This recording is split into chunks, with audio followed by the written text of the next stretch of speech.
Assalamualaikum warahmatullahi wabarakatuh. Selamat sore, jumpa kembali Insan Produktivitas di channel YouTube P3D DKI Jakarta. Alhamdulillah, sore hari ini kita kedatangan tamu yang luar biasa, seorang narasumber, Bapak Sulaiman Rashid, SEMM. Beliau salah satu narasumber yang ikut di P3D yang memberikan bimbingan dan konsultasi kepada teman-teman UKM. Selamat datang Pak Sulaiman. Selamat sore teman-teman. Sehat Bapak? Alhamdulillah. Alhamdulillah. Terima kasih banyak Pak Sulaiman sudah berkenan hadir dan menjadi mentor kita selama ini. Terima kasih. Pasti rekan-rekan produktivitas di sana ingin mengenal ya siapa sih Pak Sulaiman Rashid ini. Kepada beliau saya persilahkan untuk memperkenalkan diri secara singkat. Silakan Bapak.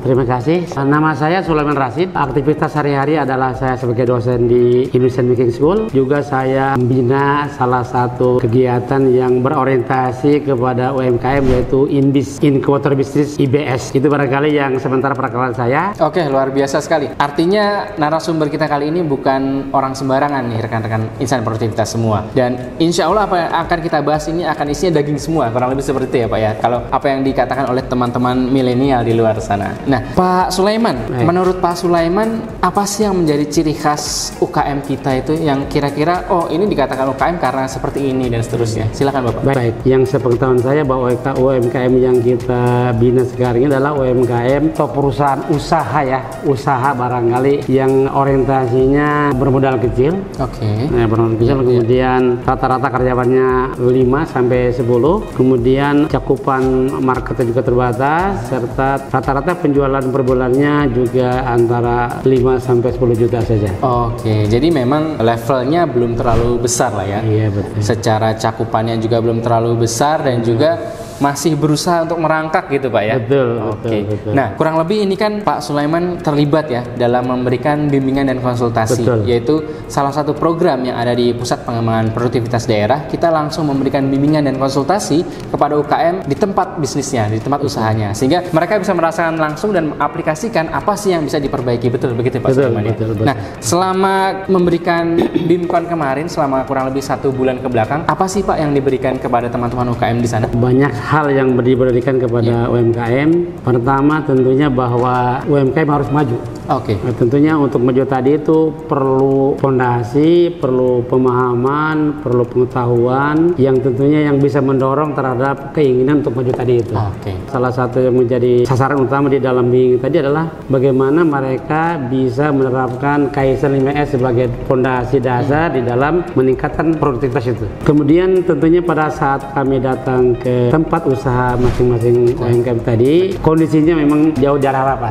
Oke, ya. Jauh dari harapan karena mungkin mereka belum tahu tentang bagaimana menata baik dari area produksi atau dapur produksinya dalam menghasilkan produknya, sehingga dia tidak memperhatikan kondisi lingkungan, kondisi area produksi tadi, yang tentunya kalau ditata dengan baik ini akan mendorong terhadap kualitas hasil dari produk yang dihasilkan tadi itu.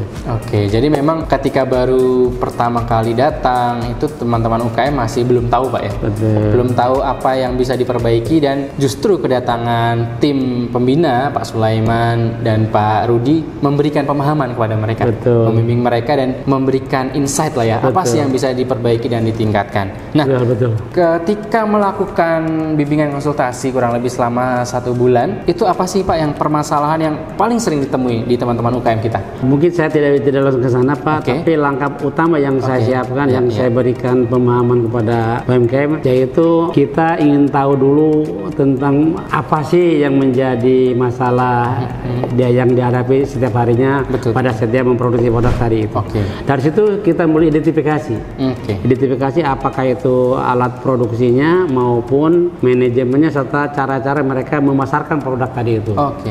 Dari situ mulai kita menata apa langkah-langkah yang harus diberikan kepada UMKM tadi agar dia paham, mengerti bagaimana cara untuk meningkatkan produktivitasnya. Oke. Jadi artinya permasalahan-permasalahan yang ditemui mungkin akan berbeda ya antara satu UKM dengan yang lainnya. Betul. Kira-kira dari rata-rata seluruh UKM yang sudah dibina nih Pak, apa sih permasalahan yang rata-rata paling sering muncul dari teman-teman UKM itu? Yang sering ditemukan adalah kondisi lingkungannya. Oke. Kondisi produksinya yang sangat berantakan, yang sangat tidak menunjang, yang tidak higienis, Oke. sehingga kalaulah nanti customernya datang melihat tentang bagaimana proses produksinya, mungkin akan mundur, tidak akan beli produk tadi itu. Iya, Sehingga ini perlu dibenahi agar supaya tertata dengan baik, kemudian lingkungannya sehat, kemudian dilihat enak dipandang, kemudian yang bekerja pun akan bekerja dengan baik gitu. Oke, jadi ternyata memang kondisi yang belum proper ya Pak ya, dari tempat produksi, lalu mungkin bagaimana mereka ada packaging juga yang belum baik, lalu bagaimana displaynya kurang baik, hingga akhirnya ketika nanti ada customer yang akan melihat kurang tertarik produk yang diberikan oleh UKM tersebut, padahal bisa jadi produknya itu bagus, betul, enak ya. ya. Memang beberapa kali kalau kita mencoba atau mencicipi produk UKM sebenarnya enak, betul, enak sekali. Saya enak, banyak enak dan tampilannya bagus-bagus. Betul. Tidak sesuai dengan tampilan kondisi ruang produksinya dibandingkan dengan hasil tampilan kemasan produk itu sendiri. Betul. Dan justru itulah yang akan diperbaiki. Betul. Ini Jadi saya belum melangkah kepada bagaimana menjual, bagaimana lain-lainnya, tapi lebih ke arah kepada bagaimana dia menata ulang tempat produksinya tadi itu. Jadi kita memang memperbaiki basicnya dulu Pak ya. Kita perbaiki dulu basicnya sehingga nanti mereka bisa merambah lebih baik lagi, meningkat dan seterusnya. Nah, lalu selama sebulan melakukan bimbingan ini kepada beberapa UKM, apa sih yang dirasa ada peningkatan produktivitas pada mereka?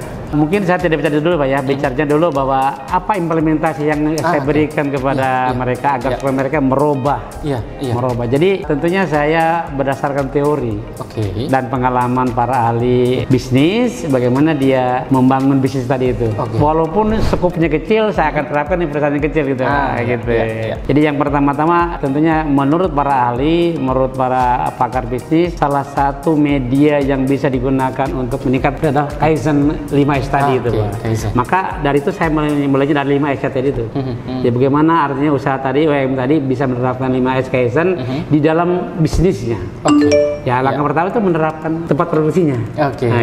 Jadi langkah pertama saya melakukan identifikasi. Ya, kemudian saya baru melangkah kepada bagaimana cara mengimplementasikan agar supaya ini sesuai teori yang Kaizen 5S tadi itu. Saya sudah berikan bahwa ada 5 hal yang harus disiapkan oleh UMKM di dalam mengimplementasikan Kaizen 5S tadi itu. Fondasi utama ini pertama adalah ada teamwork. Ada teamwork. Yang kedua ada individual disiplin. Jadi setiap karyawan yang direkrut oleh perusahaan UMKM tadi itu harus punya disiplin yang tinggi. Yang ketiga, disiplin cycle-nya. Individual cycle-nya itu adalah bagaimana tim tadi itu sering bicara, sering berkomunikasi, membicarakan bagaimana bisnis dia dijalankan dengan baik. Kalau itu sudah dikuasai atau dimiliki oleh UMKM tadi, maka akan mudah menerapkan 5S dalam kegiatan usahanya tadi itu. Dan selama bimbingan itu, teman-teman UKM melaksanakannya ya? Insya Allah. Jadi setelah datang, kemudian diberikan pandangan seperti itu, alhamdulillah. Alhamdulillah begitu dia rombak semua, tata kembali, tata ini, sehingga pada saat datang pertama kondisi seperti itu, kata yang kedua sudah lain tentunya. Gitu, sudah bentuknya lain. Sudah tertata dengan bagus. Kemudian semua barang-barang yang dibutuhkan untuk mensupport kegiatannya sudah ada standarisasi, sudah ada informasi sehingga barangkali siapa saja karyawan di sana untuk mengambil barang tadi akan mudah mendapatkannya. Dibandingkan sebelum penataan dengan 5S Kaizen tadi itu. Artinya selama 1 bulan dilaksanakan itu peningkatan produktivitas yang sudah terjadi apa saja nih Pak? Minimal dia kesadaran, mentalitas, kemudian semangat bekerja sudah muncul. Walaupun secara realitasnya belum meningkat penjualannya, itu kan harus bertahap. Tidak instan, tidak seperti gigit cabai begitu dingin langsung pedas. Ini butuh waktu, artinya dia ada semangatnya dulu. Begitu tertata dengan baik ruangan kerja tadi, maka ada semangat kerja yang tinggi, maka dengan tentunya akan berdampak pada kualitas produk yang dihasilkan. Nah, ini menarik sekali rekan-rekan UKM semua ya, rekan-rekan insan produktivitas. Artinya memang kita harus memperbaiki dulu nih bagaimana usaha kita berjalan, betul Pak ya? Bagaimana kita berproduksi hingga tidak ada lagi waste atau pemborosan yang akan terjadi. Ini penting kita lakukan karena terkadang rekan-rekan UKM ini tidak melihat ini sebagai suatu masalah penting Pak ya. Mereka merasa saya sudah melaksanakan ini 2 tahun, 5 tahun dan saya bisa berjualan gitu. Tapi ternyata sebetulnya itu ada potensi kerugian. Ketika sudah diperbaiki, laba bisa meningkat, produksi bisa meningkat dan percayaan dari customer semakin tinggi. Betul. Dan juga karyawan juga memiliki moral yang lebih baik gitu Pak ya. Betul. Lebih, semangat kerja tinggi, betul, disiplin lebih merasa tinggi. memiliki. Betul. Ya. Sense of belongingnya. Betul, luar biasa ini. Nah, terakhir nih Pak Sulaiman, apa sih pesan Pak Sulaiman untuk rekan-rekan UKM di luar sana supaya bisa meningkat produktivitasnya, bisa bertahan, bahkan bisa scaling up menjadi usaha yang lebih baik lagi? Saya kira yang paling penting adalah kita belajar dan belajar. Artinya kita jangan puas dengan kemampuan yang sekarang kita miliki, tetap kita harus maju. Kalau dalam istilah Kaizen kan improvement continuous. Jadi itu walaupun ada sedikit perubahan harus maju.